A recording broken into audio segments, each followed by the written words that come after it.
as I mentioned, today we are extremely fortunate to have Dr. Felipe Landry with us. He's a postdoctoral associate at the Cal State Fullerton Gravitational Wave Physics and Astronomy Center. His primary focus is research on neutron stars, gravitational waves, and strong gravities. I was going to list some of his papers, but in the relatively few years since he got his PhD, he has authored something in the range of, I think, 35 or 40 papers, which are very frequently cited papers. He has started off his career as a postdoctoral fellow at Enrico Fermi Institute, which is one of the U.S.'s premier physics and institutes at the University of Chicago. He got his Bachelor of Science in Physics from Queen's University, which is near Ontario, Canada, and his MS and PhD in Physics from the University, I think, of Guelph. Is that the way it's pronounced? Yeah, University of Guelph. That's right. Both in Canada. Okay. And that is also in the vicinity of Ontario, I'll put it that way. I come from Detroit. It's in the Detroit side of Ontario, Canada.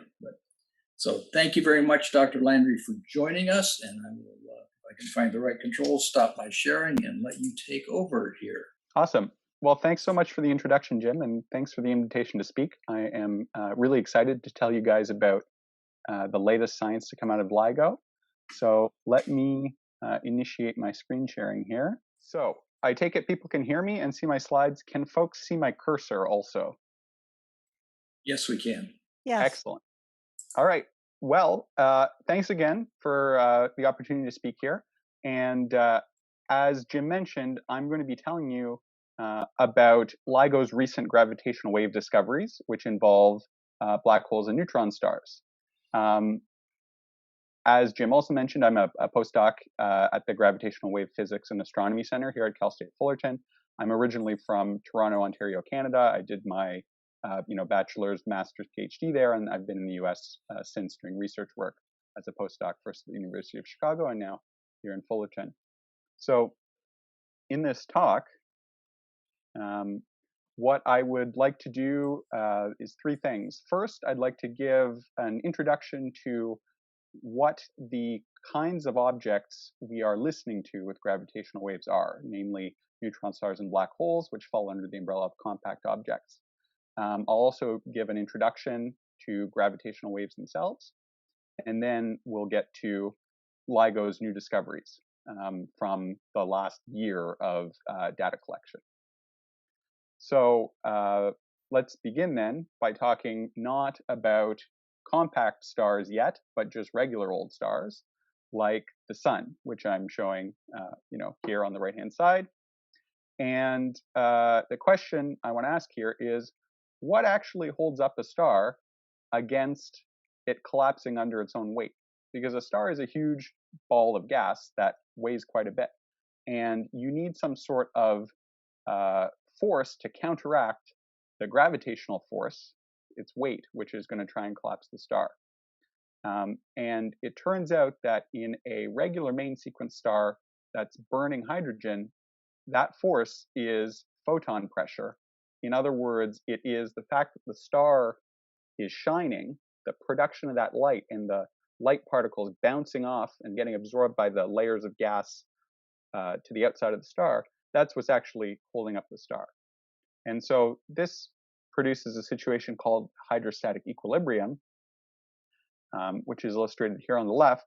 If you consider a small cube of fluid in the star, so maybe somewhere in this red region in the star, we pick out a little fluid element, a little cube of fluid, and you think about the forces acting on that little piece of the star, you're going to have the weight of that bit of star that is directed downwards towards the center. Okay, that's this density times volume of the cube, A delta Z, and times G, the gravitational acceleration. That's the weight of this cube of fluid. And then you also have the photon pressure, the pressure from the light that's produced in the star, acting against that from the bottom of the fluid element. But you also have to remember that all the fluid that's further up in the column is also having pressure directed downwards. And so what this sets up is that the difference in the pressure from the bottom compared to the top of the little cube has to be equal and opposite to the weight of the fluid in that little fluid element. And when you satisfy that condition, you end up with a stable configuration for the star. And so depending on what your star is made of, you may have more or less pressure, depending on how the atoms in the gas are arranged. And it's that balance between the weight and the pressure that will determine how dense your star is and how large it is, so what its radius is. And for the sun, I believe the radius is something like 1.4 million kilometers. It's actually a little cut off on the slide here. But you know, it's really vast. The compact objects we'll talk about in a second, we're talking about much smaller radii, order of 10 kilometers or so for a neutron star. So that's much, much smaller. But the point is that for any astronomical object, you need some sort of supporting force that's going to counteract gravitational collapse. And here it's the photons produced by fusion, fusing two protons together into deuterium and then further reactions with hydrogen to make helium and light particles. So with that, now let's look at what happens to a star when it runs out of fuel to burn. So during its main sequence life, a star like the sun is converting hydrogen to helium and producing light. When it runs out of hydrogen, it can start converting helium to heavier elements for a while, but it will eventually burn through the helium and start burning through the heavier elements all the way up till iron in the periodic table, when it's no longer energetically favorable to fuse atoms.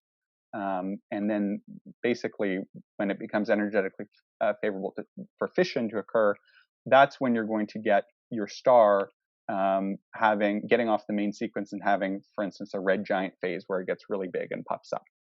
Then it's basically going to be going through a bunch of unstable sequences that will probably end up in a supernova if the star is massive enough. And a supernova is a stellar explosion that blows off most of the material on the star, but will leave behind a small core of leftover material. And depending on the mass of that progenitor star, there are three different possible outcomes for the remnant object. If the progenitor star is less than 10 times the mass of the sun, you'll get a white dwarf, which is made up of a plasma of nuclei and electrons, and it's held up by something called electron degeneracy pressure, which is essentially you can only pack in electrons so tightly according to the rules of quantum mechanics.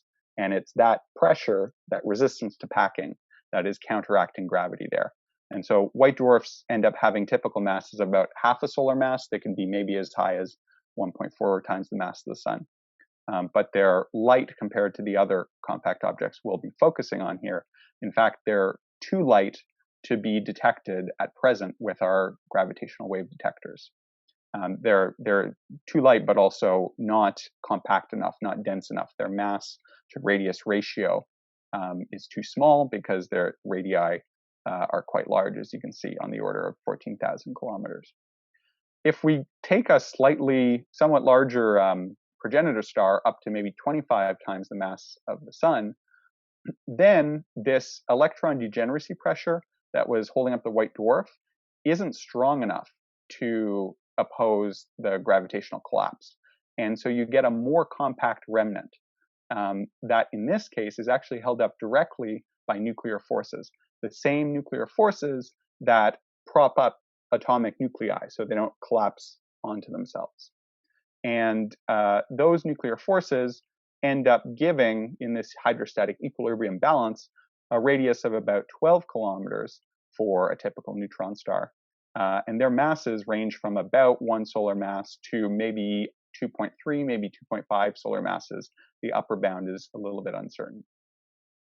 Finally, if your progenitor star is over 25 times the mass of the sun, none of these forces, nuclear forces or electron degeneracy pressure, can hold up the remnant, and you get total collapse down to a black hole, which, according to Einstein's theory of general relativity, has a singularity at its center where the density diverges, becomes infinite.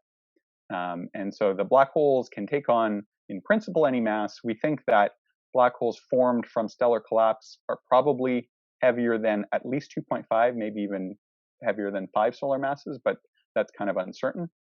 And compared to a neutron star of the same mass, they will be smaller in size, considerably smaller. So in this talk, I'll be dealing with neutron stars and black holes because these are the two kinds of compact remnants that are dense enough and massive enough that their gravitational waves can be detected in the LIGO and Virgo detectors. So a little bit more background on neutron stars. They were proposed in the 30s, really right after the neutron was discovered, right? So the subatomic particle, the neutron, the minute it was discovered, Bade and Zwicky had the idea, well, what if you put a bunch of these things together out in space and it self-gravitates, it'll form a star of neutrons. So that was the theoretical idea. Neutron stars were discovered, in astronomy by Jocelyn Bell Burnell and Anthony Hewish in the 60s via radio pulses. So signal, in the radio band that was pulsating repeatedly with a fixed period. Initially, it wasn't clear what it was, but it was eventually correctly interpreted as a rotating neutron star, which is what's being shown up here in the top right. So this is the Vela pulsar. You can see a bright point in the middle, and then you can see some bright things extending in either direction. The idea here is that you have a rotating neutron star.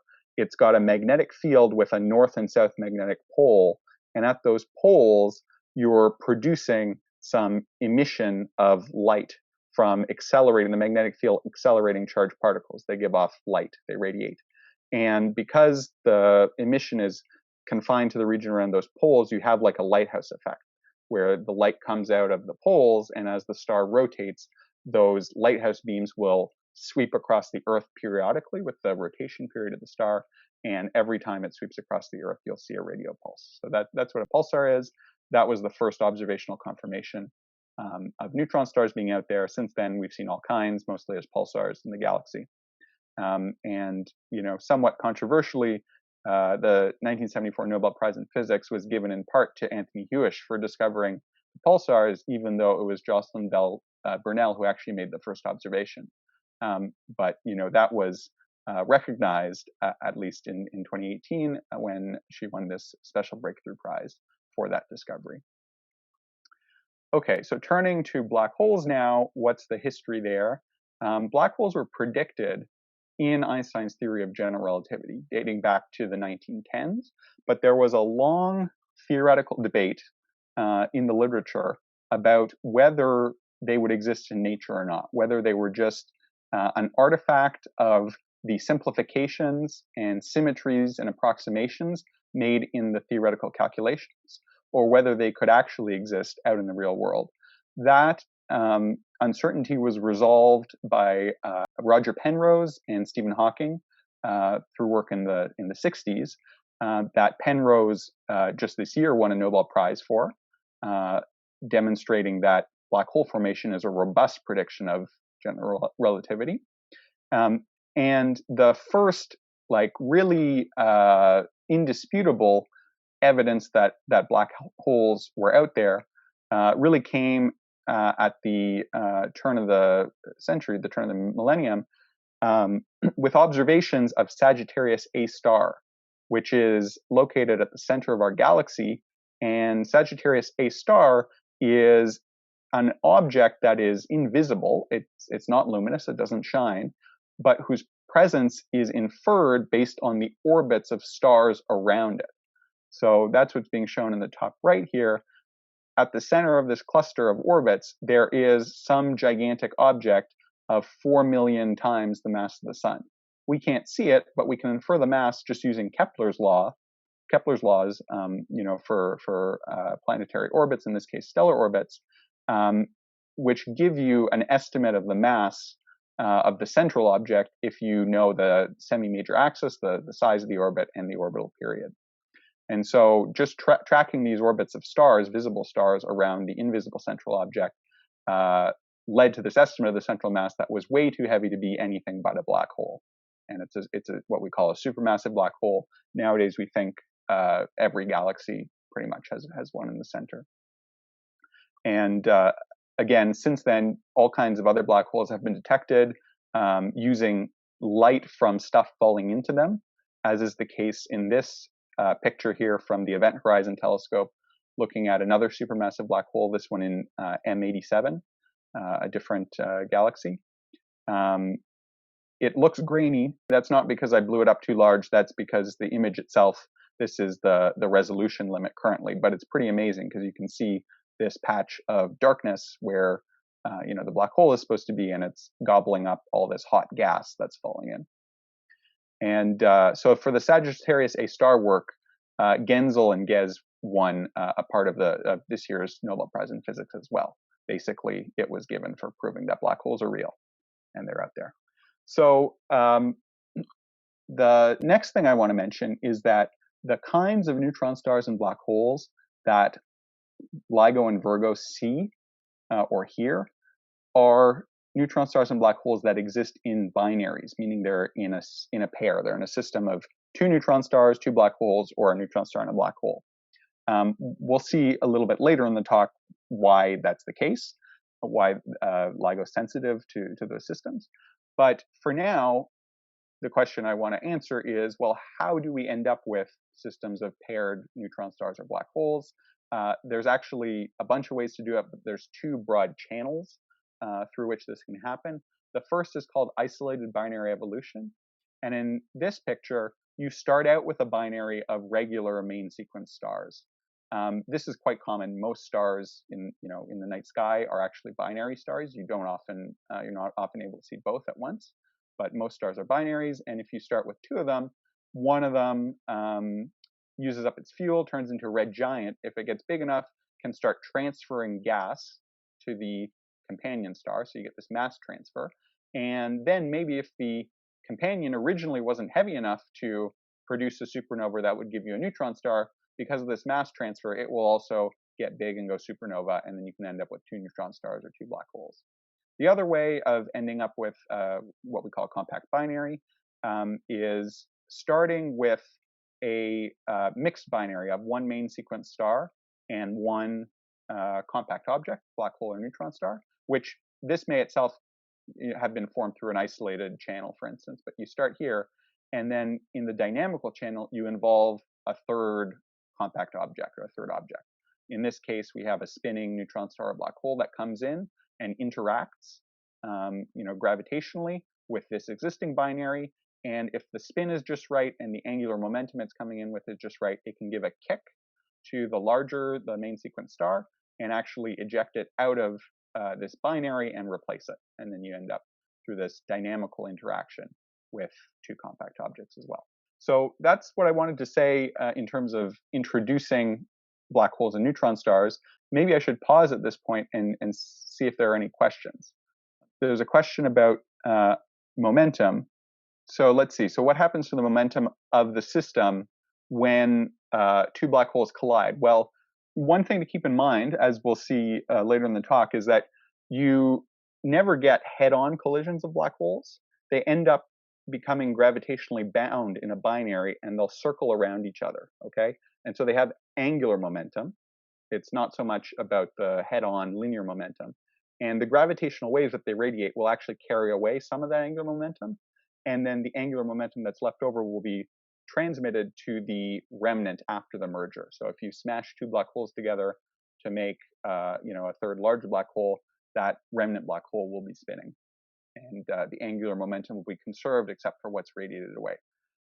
So far, I introduced neutron stars and black holes. Now let's talk about gravitational waves. Wave phenomena, you're probably familiar with them in one way, shape, or form or another. So sound waves are, of course, periodic vibrations in matter, normally air we think of, but any material will work. There's a sound speed that's different in water, for instance. Radio waves are an example of electromagnetic waves where you have oscillations in an electromagnetic field that's propagating through a vacuum. Gravitational waves are also waves like this, but their medium for propagation is space-time itself.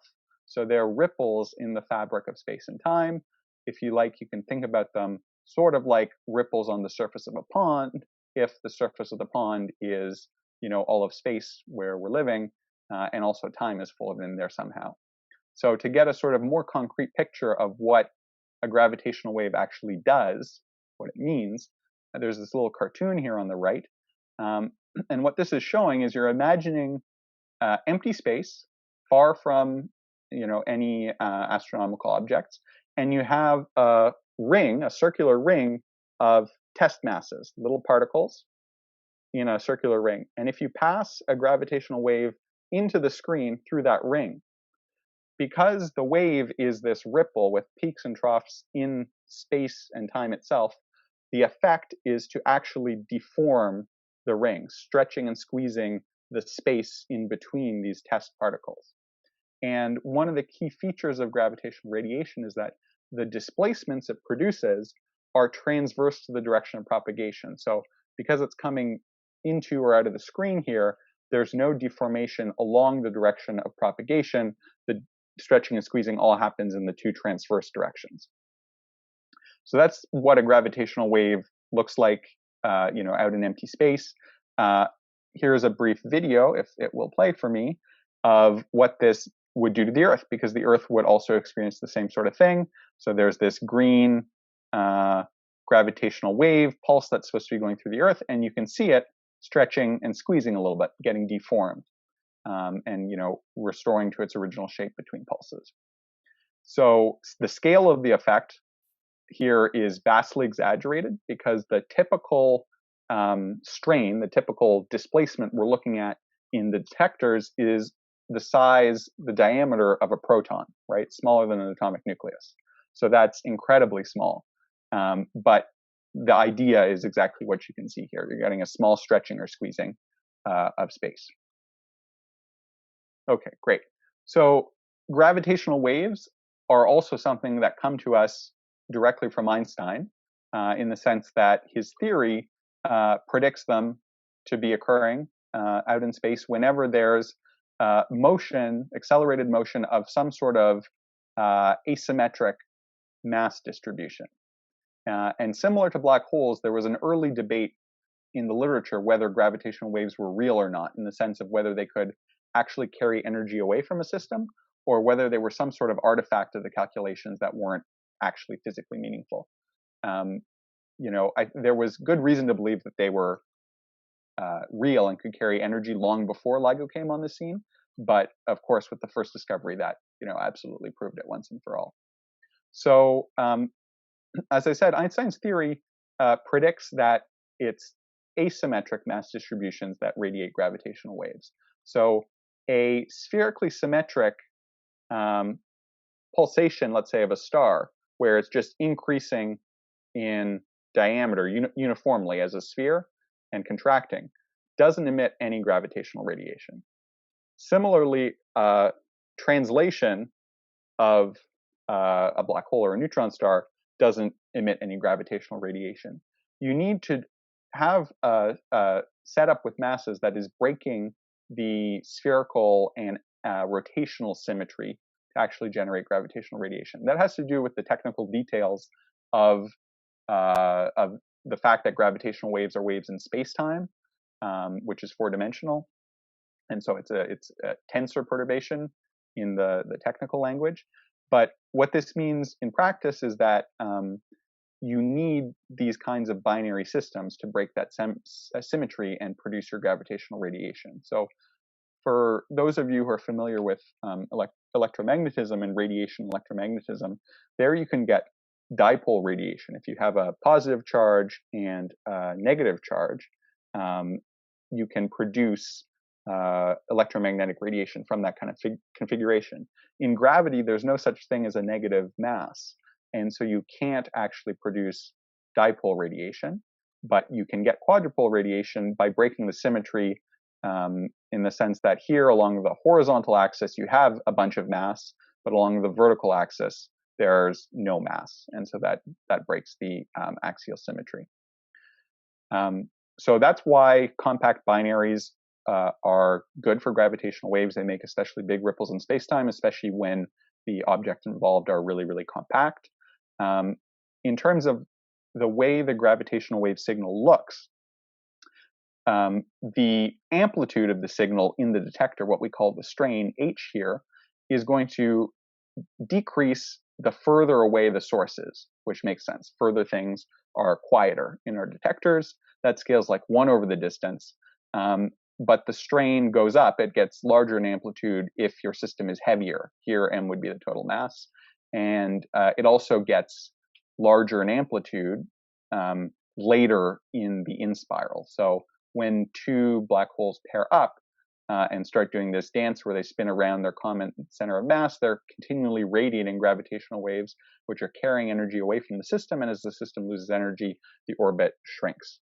And that part of the coalescence we call the in-spiral. Eventually, the two objects will come into contact and merge, which is the merger stage, and then there's a post-merger stage.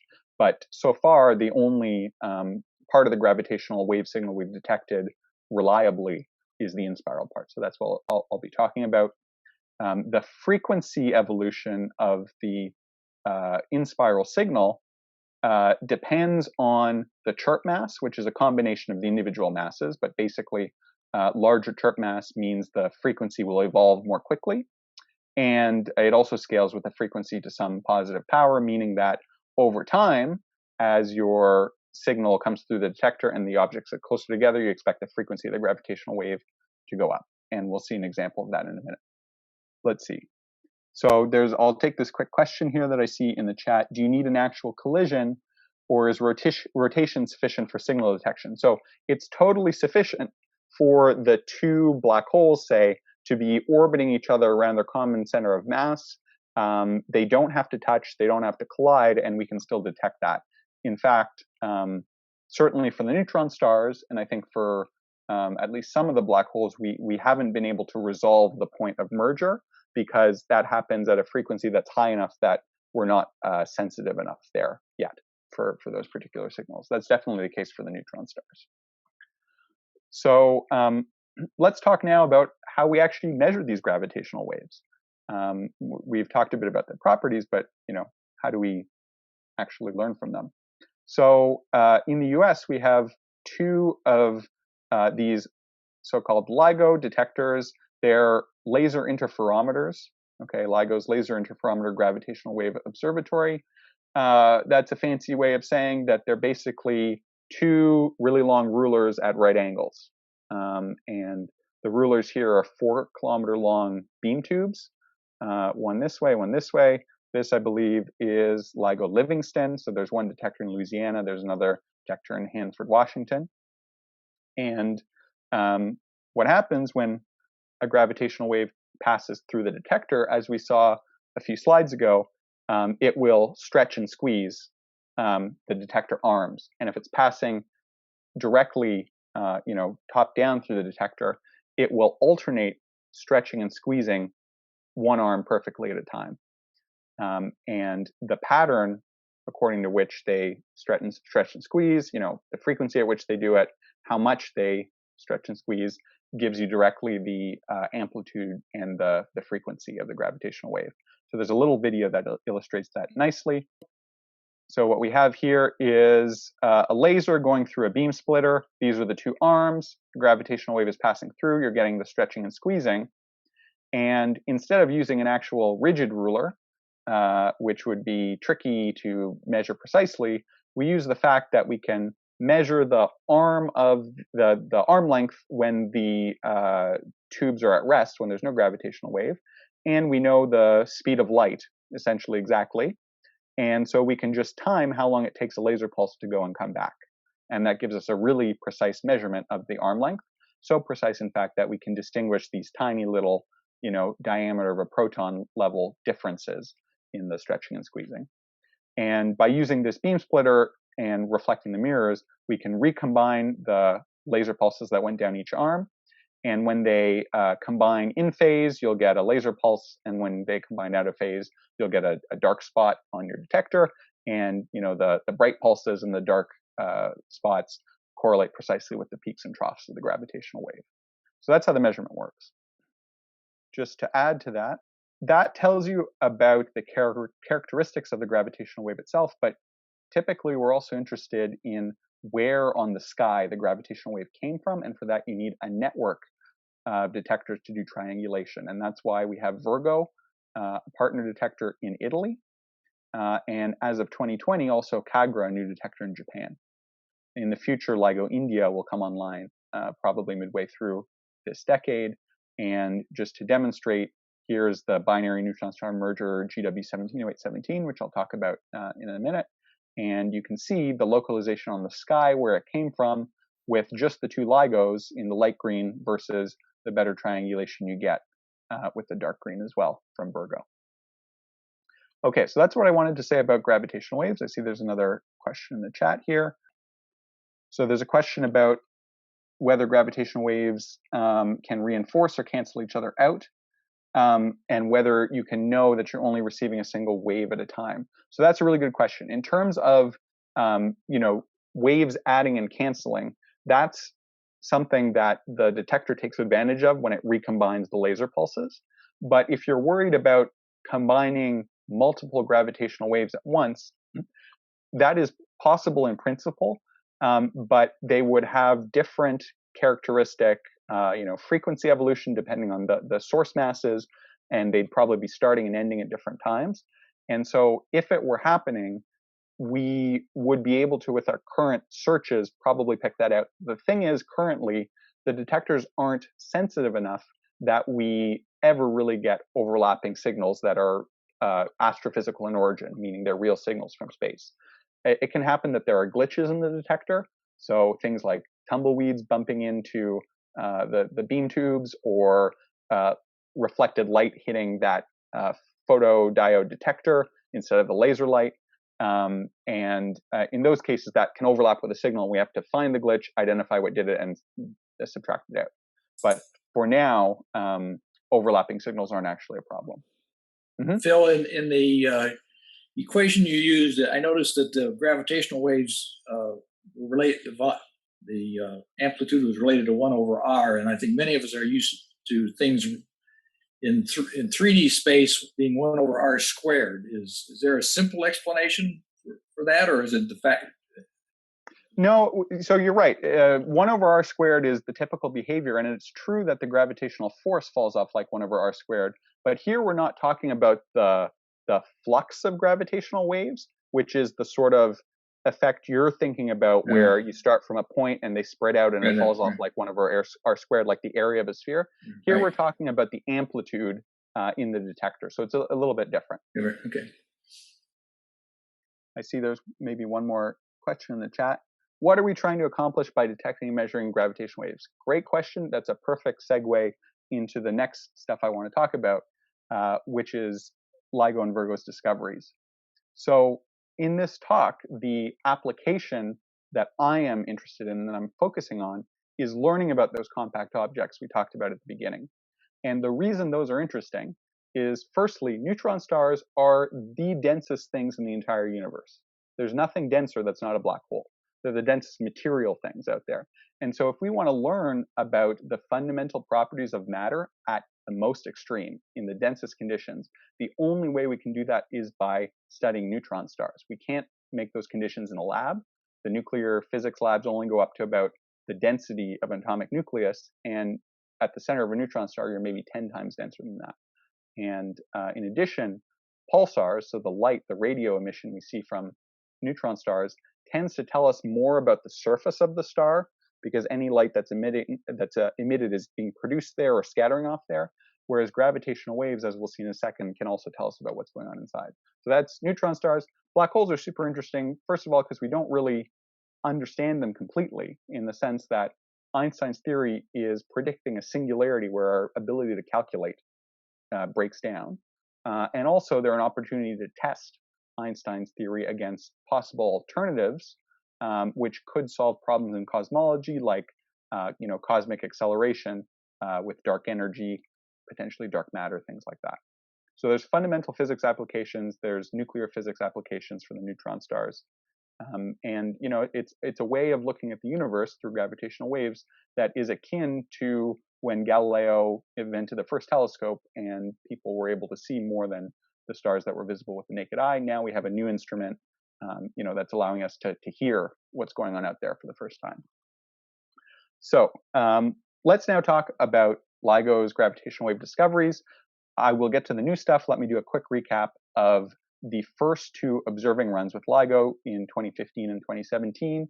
So in 2015, the first ever detection of gravitational waves was GW 150914 after the date the detection was made, aka the first one. So this was a binary black hole merger. This is a computer simulation of two black holes merging.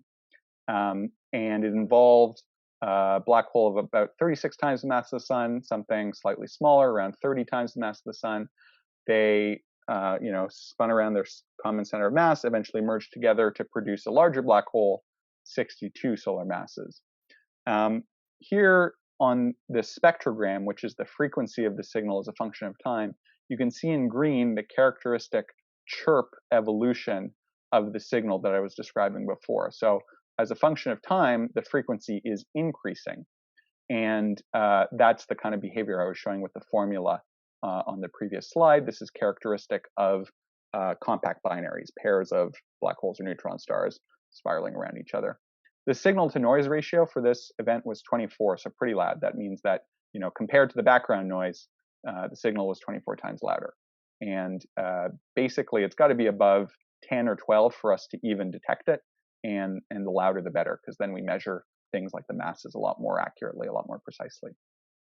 So this discovery, first ever gravitational waves, led pretty much directly to the 2017 Nobel Prize in Physics to three key founders of LIGO, Ray Weiss, Barry Barish, Kip Thorne, for their contributions building the thing and proving that gravitational waves are out there and black holes are out there for sure. The other big thing from the previous observing runs was GW 170817, also known as the binary neutron star merger, since it was the first one and it was such a big deal. Why was it such a big deal? Well, not only was it the first time that we saw merging neutron stars with gravitational waves, we were also able to see light associated with the merger. So not just gravitational waves from these two neutron stars merging, but also light associated with a gamma ray burst and a kilonova, which I'll describe in a second. So for this merger, the masses involved were lighter because we're talking about neutron stars. So they're both about 1.5 times, 1.4 times the mass of our sun. And they combine to produce, we think, a black hole in the end, because 2.7 solar masses, the total mass, is a little bit too heavy, we think, to be a neutron star. Again, you see in the spectrogram, frequency versus time, the characteristic evolution of the signal, chirping up in frequency. The difference compared to the black hole case is that here, the signal takes a lot longer to get to merger. It's staying in the detector for like 30 seconds. The black hole one, if I go back here, was less than a second. And that's just because the neutron stars are lighter, as we saw with the scaling of the frequency evolution. It depends on the masses. This was a really loud event, signal to noise ratio 32, which was great for helping us localize it on the sky. It was detected in all three detectors. And that is what enabled electromagnetic partners, astronomers using radio, gamma ray, X-ray telescopes to point to the right place on the sky and find it relatively quickly. So let's quickly talk about those electromagnetic signatures. The first thing was this gamma ray burst, which is basically the most energetic burst emission that you can get. You can see it by comparing these before and after pictures. So there's the galaxy, which is the big dark spot, but with the little cross hatch thing here, you can see there's a new source of light appearing. And so that's the gamma ray burst. What's going on there is as the two neutron stars merge, there's a massive release of energy and matter that produces relativistic jets. So gas and charged particles streaming out at really high speeds from the merger remnant, and that powers a gamma ray burst by accelerating charged particles, which then radiate.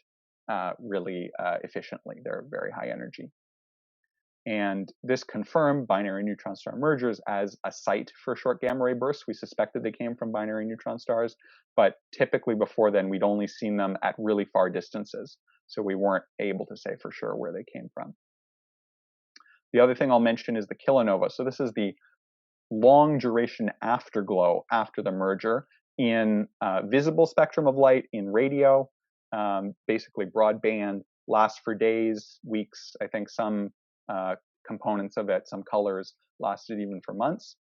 And what's really neat about the kilonova afterglow is it tells you about the kinds of nuclei that are left over outside the merger remnant, and they're the kinds of nuclei that can have heavy element nucleosynthesis occur, meaning nuclear reactions that are making elements in the periodic table like gold and platinum. This is the only way they get made. They get made in neutron star mergers. GW 170817 was the event that sort of proved that. It was theorized, but this proved it for sure. And the way we know it, for instance, strontium, which is one of these heavy elements, you have a prediction for what the spectrum of the kilonova should be.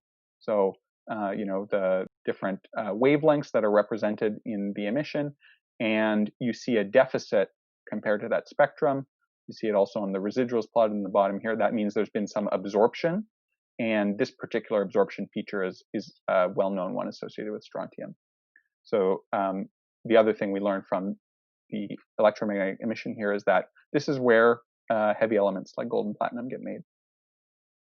Finally, I'll talk about something that is really interesting to me personally, because this is what I work on.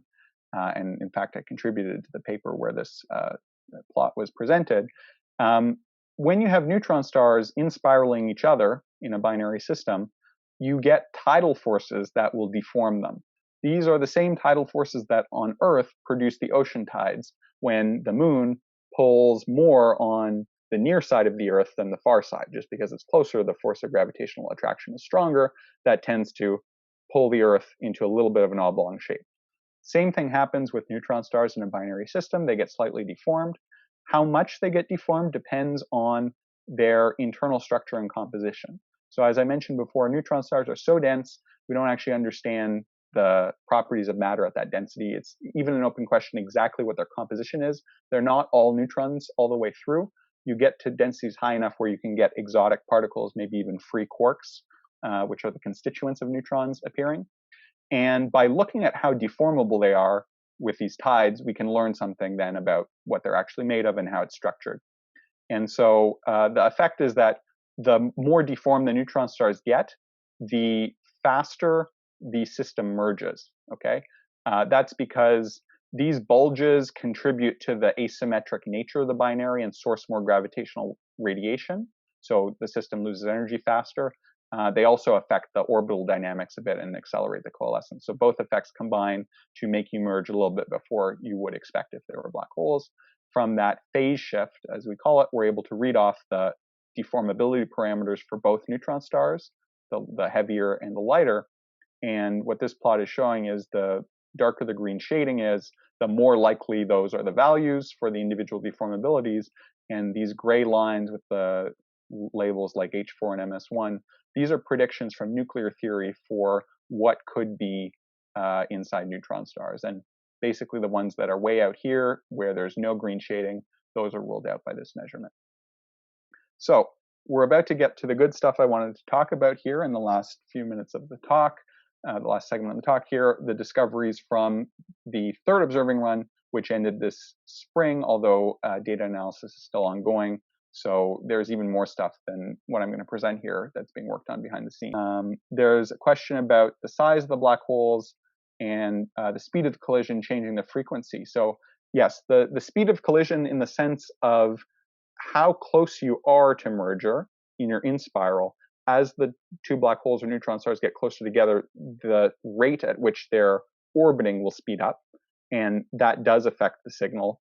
The size of the black holes is dictated by their mass. So heavier black holes have larger radii, but the relation is prescribed, and so that size of the black hole comes in the way that the mass controls how fast the frequency evolution is and how large the signal is in amplitude. The other question is detect gravitational waves rather the only way we can discover black holes?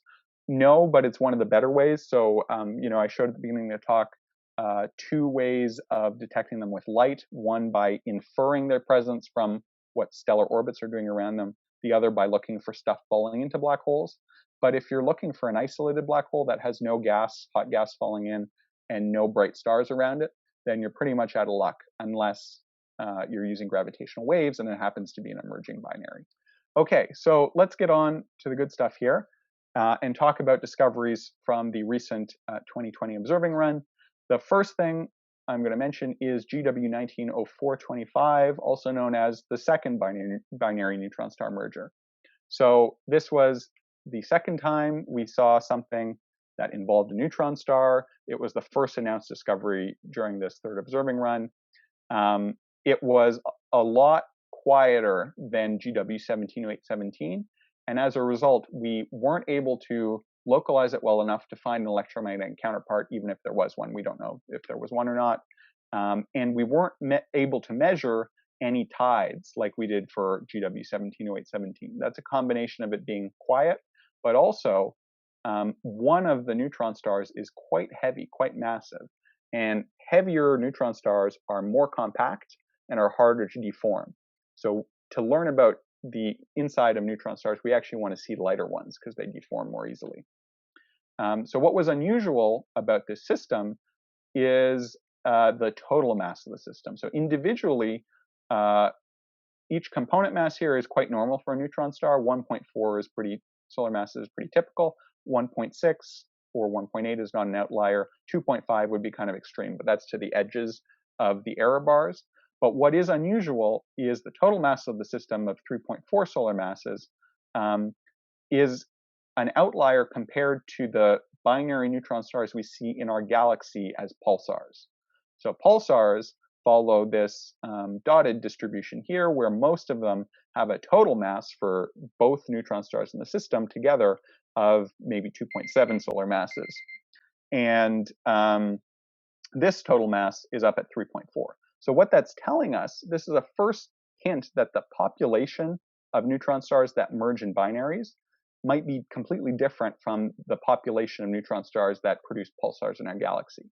There's no reason why they have to be the same. There could be one big population of all the neutron stars, but pulsar observations are looking at one subset of them over here, and gravitational wave observations are looking at a different subset with slightly different properties.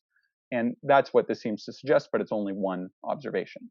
So we don't know how it's going to play out.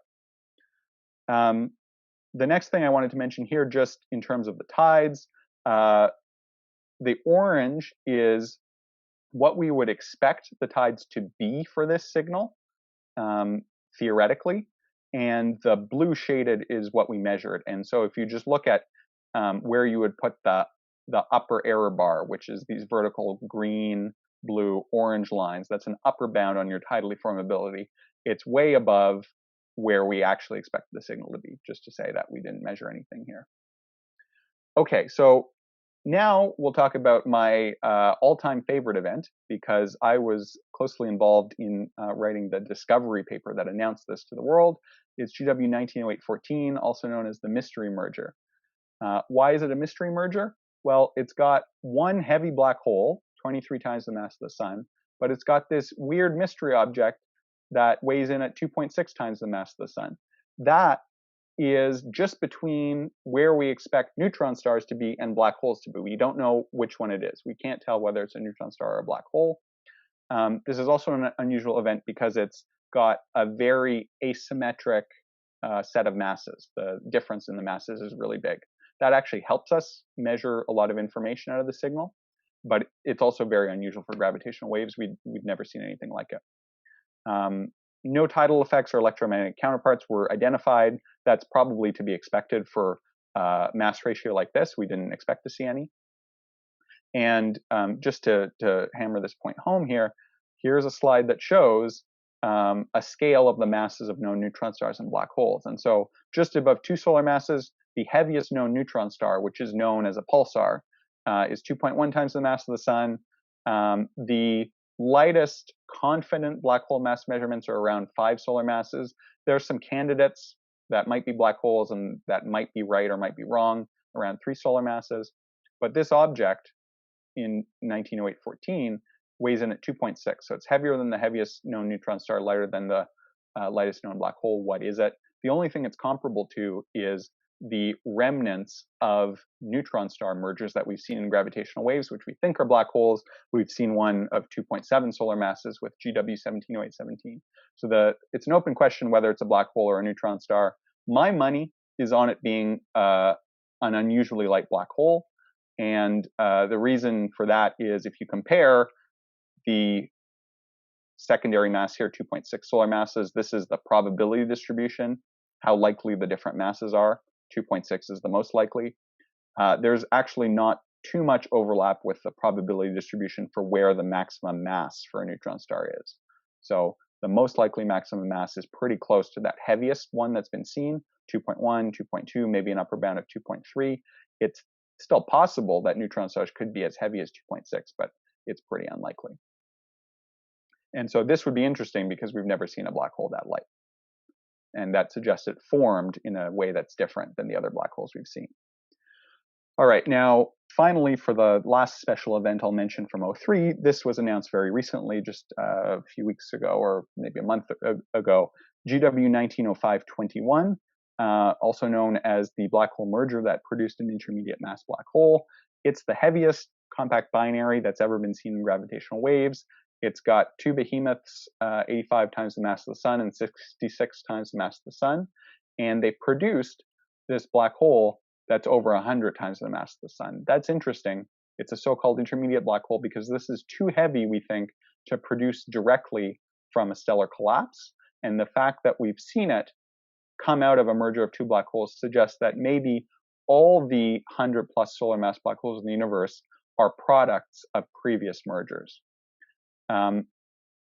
That's another thing. That's something that this plot is trying to show as well. The odds that the merger is second generation, meaning coming from a previous merger, or first generation, meaning the black holes are coming directly from stellar collapse. The idea here is that the dotted regions are supposed to be more in the red zone, which is favoring the 2G merger than the blue zone, the 1G merger. The other interesting thing here is that the heavier of these two, the 85 solar mass black hole, is smack dab in what we call the upper mass gap, where we don't expect black holes to have been formed from stellar collapse due to this complicated thing called pair instability supernovae, where basically if you are in that mass range, you expect the supernova not to leave any remnant left over. So in mass range, there's a particular gap where we expect to see no black holes. We see this black hole of 85 solar masses in it. It means it was probably formed from previous mergers of black holes, or what we call primordially, meaning at the beginning of the universe in the Big Bang, maybe there were enough non-uniformities in the density distribution in the universe that you got tiny little black holes forming then. But that's a little bit of a far out possibility. Okay, so I think I'm starting to run long on time a bit, but we're getting to the end here. The last release I'm going to mention is GWTC2, also known as the catalog. So this is the gravitational wave transient catalog for the first half of the third observing run, which is what we've analyzed so far. And this lists all the gravitational waves that we've seen up till now. Here's what they look like in terms of the merging systems. I think there's some music to go with it. This is the LIGO-Virgo orrery made by Teresita Ramirez and Jeffrey Lovelace here at Cal State Fullerton. It's showing all the kinds of systems we've seen so far as they spiral into one another and merge. And you can see there's some big things, there's some small things, whole range of masses. That's the whole catalog in one look, essentially. For a different look, we can plot the inferred masses for all of the merging systems that we're seeing. Here we're showing it as total mass, so the sum of the two masses against the ratio of the two masses.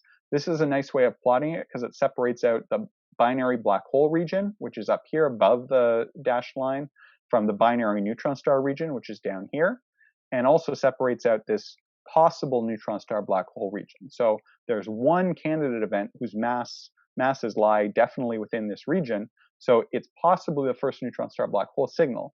The thing is, we don't actually know whether it involves a neutron star, because you could have a black hole of the same mass masquerading as a neutron star. It's not something we've seen before necessarily, but it's a possibility, and we don't have any additional evidence that the potential neutron star is indeed a neutron star. But that's very exciting, because we haven't seen any neutron star black hole mergers at all, only two neutron stars or two black holes, and this could be the first. So for a final glance at what's in the catalog, here's a different plot of all the gravitational wave events we've seen before. This is on a mass scale from 1 solar mass at the bottom up to 160 solar masses at the top. Everything in blue is a black hole that LIGO and Virgo have seen, and you can see them pairing up and merging into heavier black holes. Down at the bottom, the few orange dots are the neutron stars that LIGO has seen pair up and merge. The yellow are pulsars that have been observed using regular astronomy with light, and there's also some black holes that have been observed using electromagnetic astronomy in purple. What to me is the most interesting is that you see this clear gap feature, this dearth of objects between about 2 solar masses and 5 solar masses. But what's really great is we're seeing already in this catalog that we're beginning to populate that gap with the products of mergers. And there's even this one event, my favorite, 1908-14, that is straddling the gap, taking something from the neutron star range, adding it to something from the black hole range.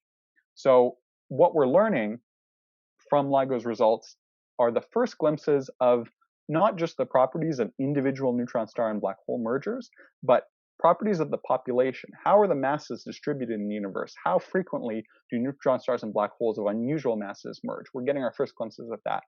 We're getting our first hints about second generation mergers. Maybe that 1905-21 thing with the really heavy black holes, maybe one of those black holes came from a previous merger of two black holes. That would be a first.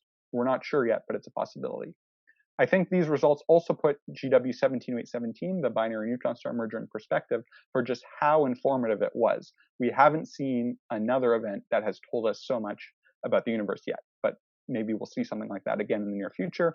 There have been surprises in terms of the masses and the properties, and there's definitely more of those to come. And as I said, the analysis of the second half of the third observing run data is still ongoing, and hopefully in the near future there'll be more results out.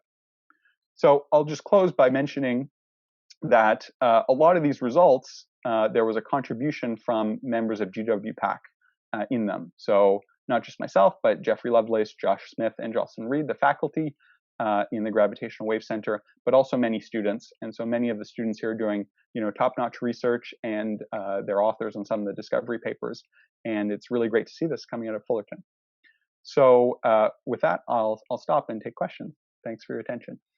So, Dr. Landry, recently there was a discussion about there's a large number of black hole mergers, but a relatively few number of neutron star mergers. And is that because of the sensitivity of the LIGO, or just is there some theory as to why there's more of one? That's right. So it does have to do with the sensitivity, and also has to do with the amplitude of the signals. Because black holes are heavier than neutron stars, we can see them out further because the waves they produce are bigger. And so we're essentially scouring a larger volume of the universe for the black hole mergers than we are for the neutron star mergers. That's why we see more black hole mergers. When you account for the different sensitive volumes and actually try and predict the rate that they're happening out there in the whole universe, there's actually more neutron star mergers happening than black hole mergers. And that's consistent with what we're seeing. It's just we're more sensitive to the black holes. Sam, you had a question. Yeah, if the black holes are so heavy in mass and gravity, why don't they collide instantaneously? Are they like magnets with a north pole and a south pole? Well, it has to do with their angular momentum. So when they get close together, they're not on a head-on collision path, right? So they have some angular momentum. There's an impact parameter, and that angular momentum will transfer into this in-spiraling pattern. So they have to radiate away their angular momentum and their energy to shrink the orbit so that they can merge.